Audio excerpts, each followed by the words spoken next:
భోజన ప్రియులకు నమస్తే. మేము మీ Lakshmi Srinivas. Welcome back to our channel. అసలే చలికాలం వచ్చేసింది, వాతావరణం దానికి తోడు బాగా చల్లగా అయిపోయిందండి. ఈ చలికి ఏం చేయాలా అని ఆలోచిస్తుంటే ఈ కరకరలాడే కాకరకాయ కూర గుర్తొచ్చిందండి. కాకరకాయ అందరూ చేదనుకుంటారు, కానీ మనం చూపించిన విధానంలో చేస్తే కరకరలాడుతూ ఎంత కమ్మగా ఉంటుందండి. అసలు మెయిన్ ఏంటంటే ఈ కాకరకాయ కూర విత్ వెల్లుల్లిపాయ కారం అండి.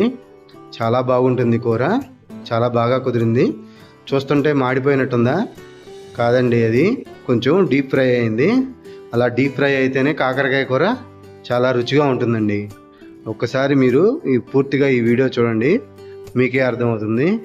మీరు కూడా తప్పకుండా మీ ఇంట్లో ట్రై చేస్తారు ఈ వీడియో చూసినాక.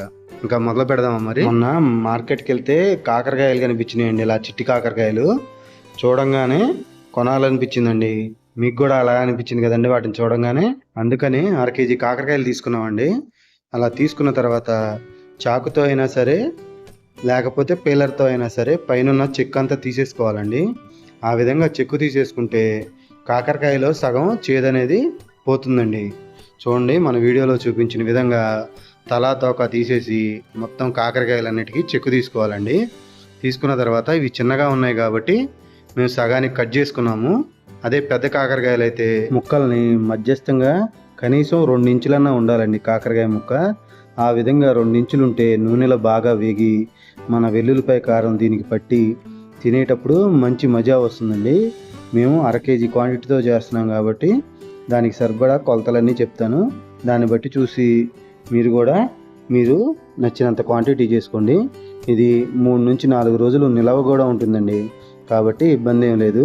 ఆ విధంగా కట్ చేసుకున్న ముక్కల్ని ఒక గిన్నెలో వేసుకుని దీంట్లోకి ఒక 2 టేబుల్ స్పూన్ల ఉప్పు, అదేవిధంగా 1 టేబుల్ స్పూన్ పసుపు కూడా వేసుకోవాలండి. అలా వేసుకున్న తర్వాత ఈ ఉప్పు పసుపు ముక్కలకు పట్టే విధంగా బాగా కలిపేసుకుని ఒక 20 నిమిషాల పాటు ఈ ముక్కల్ని పక్కనుంచుకోవాలండి. ఇలా పక్కనుంచుకున్న తర్వాత ఈ ముక్కలను తీసుకుని మన వీడియోలో చూపించిన విధంగా గట్టిగా పిండుకోవాలండి. అలా పిండితే ఏమవుద్దంటే అండి, ఈ కాకరకాయల్లో ఉన్న చేదు ఆ నీరు రూపంలో బయటకు వచ్చేస్తుంది అనమాట.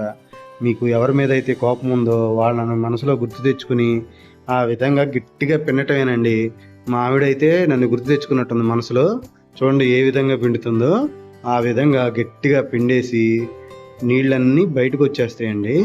ఆ విధంగా నీరంతా బయటకు వచ్చేస్తే చేదనేది ఆల్మోస్ట్ బయటకు వచ్చేసినట్టే అండి. అలా పిండేసుకున్న ముక్కల్ని వేరే ఒక గిన్నెలోకి తీసుకోవాలండి. చూసారా ఎన్ని నీళ్ళు వచ్చినాయో? ఆల్మోస్ట్ ఈ కాకరకాయల్లో ఉన్న చేదు ఈ నీరు రూపంలో బయటకు వచ్చేసిందండి. ఇంకా కొద్దో గొప్ప చేదు మిగిలి ఉండిద్దండి కాకరకాయల్లో. దాన్ని కూడా ఎలా తీసేసేయాలో చెప్తాను పదండి. ఈ ముక్కలన్నీ మనం పిండుకున్న ముక్కలన్నీ ఒక గిన్నెలో వేసుకుని మీడియం ఫ్లేమ్లో పెట్టుకుని దీంట్లోకి 1 గ్లాసు మజ్జిగ యాడ్ చేసుకోవాలండి. ఈ మజ్జిగ వేసుకుని దాంట్లో 2 రెమ్మల చింతపండు కూడా వేసుకోవాలండి. చింతపండు కూడా వేసుకుని మీడియం ఫ్లేమ్లో ఒక 5 నిమిషాలు ఉడికించుకోవాలండి. 5 నిమిషాలు ఉడికించుకుంటే ఈ మజ్జిగ అంతా దగ్గరికి అయిపోయి ముక్కలు ఈ మజ్జిగలో ఉడికిపోతాయండి. ఆ విధంగా ఉడికిపోతే కాకరకాయల్లో ఉన్న చేదంతా విరిగిపోయి బ్రహ్మాండంగా తయారవుతాయండి. ఆ విధంగా ఉడికిన ముక్కల్ని స్టవ్ ఆఫ్ చేసుకుని ఒక 5 నిమిషాలు చల్లారనివ్వాలండి. ఈ ముక్కలు చల్లారే లోపు ఒక చిన్న మసాలా చేసుకుందామండి. అదేనండి మసాలా అంటే మన వెల్లుల్లిపాయ కారం అన్నమాట. 2 టేబుల్ స్పూన్ ఆయిల్ వేసుకుని ఆయిల్ కొంచెం వేడెక్కిన తర్వాత దాంట్లోకి 1 టేబుల్ స్పూను పచ్చెనగపప్పు, అదేవిధంగా 1 టేబుల్ స్పూన్ మినప్పప్పు, 1 టేబుల్ స్పూన్ ధనియాలు ఇవన్నీ వేసుకున్న తర్వాత 1 టేబుల్ స్పూను జీలకర్ర కూడా వేసుకోవాలండి. వీటన్నిటిని మీడియం ఫ్లేమ్లో పెట్టుకుని చక్కగా వేగనివ్వాలండి. గోల్డెన్ బ్రౌన్ కలర్ వచ్చిందాకా వేగనివ్వాలండి. అలా వేగనిస్తే మన ఈ పప్పు దినుసుల్లోంచి మంచి సువాసన వచ్చి చాలా అద్భుతంగా తయారవుతాయండి. ఆ విధంగా వేగిన తర్వాత దాంట్లోకి ఒక 4 ముక్కల ఎండు కొబ్బరి కూడా వేసుకున్నామండి. ఈ ఎండు కొబ్బరి వేసుకుంటే మన కూరని రుచిలో నెక్స్ట్ లెవెల్ తీసుకెళ్తుందండి. చూడండి ఆ విధంగా మీడియం ఫ్లేమ్లో వేపుకుని కొద్దిగా చల్లారిన తర్వాత మిక్సీ జారాలో వేసుకుని వెల్లుల్లిపాయ కారం కొట్టుకోవాలండి. ఏవైతే మనం వేపుకున్న ఈ పప్పు దినుసులు, అదేవిధంగా 2 రెబ్బలు చింతపండు కూడా వేసుకోవాలండి. చింతపండు ఎందుకు వేసుకోవాలో చెప్తాను నేను. అదేవిధంగా ఒక 10 నుంచి 15 వెల్లుల్లిపాయలు, తొక్క తీసిన వెల్లుల్లిపాయలు వేసుకున్నామండి. వీటితో పాటు ఒక 10 ఎండుమిరపకాయలు కూడా వేసుకుని, రుచికి సరిపడినంత ఉప్పు అండి, మేము కళ్ళుప్పు వేసుకున్నామండి. ఆ ముక్కలను బట్టి ఉప్పు కూడా వేసుకుని మిక్సీ పట్టుకోవాలండి. అలా మిక్సీ పట్టుకున్న తర్వాత ఇందాడ మనం ఏవైతే ఈ పోపు దినుసులు వేపించుకున్న ప్యాన్ ఉంది కదండి, ఆ ప్యాన్లోనే 2 టేబుల్ స్పూన్ల ఆయిల్ వేసుకుని ఈ కాకరకాయ ముక్కల్ని ఫ్రై చేసుకోవటమేనండి.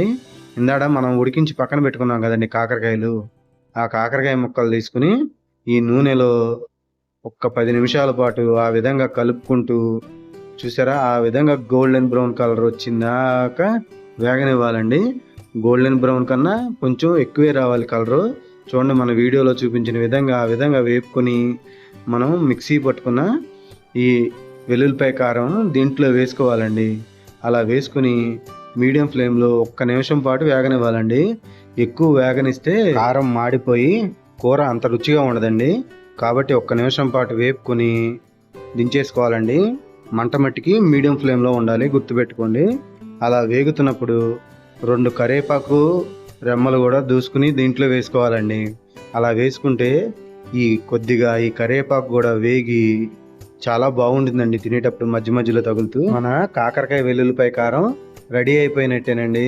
చూసారా ఎంత సింపుల్గా ఈజీగా అయిపోయిందో మన కాకరకాయ వెల్లుల్లిపాయ కారం. అయ్యో మర్చిపోయానండి మీకు మాట చెప్పడం. ఇందాడ చింతపండు కారం పట్టేటప్పుడు వేసుకున్నాం కదండి. ఎందుకు వేసుకున్నామంటే ఈ చింతపండు వేసుకోవటం వల్ల తినేటప్పుడు కొద్దిగా పుల్లగా కూడా తగులుతూ ఉండిద్దండి నోటికి. మీకు ఇష్టం ఉంటే వేసుకోండి, లేకపోతే దాన్ని స్కిప్ చేసుకోవచ్చు. చూసారా మన కాకరకాయ కూర ఎలా రెడీ అయిందో. మన వీడియో కనుక మీకు నచ్చినట్టయితే ప్లీజ్ అండి లైక్ చేయండి, షేర్ చేయండి. మరిన్ని వీడియోల కోసం మన ఛానల్ని సబ్స్క్రైబ్ చేసుకోండి.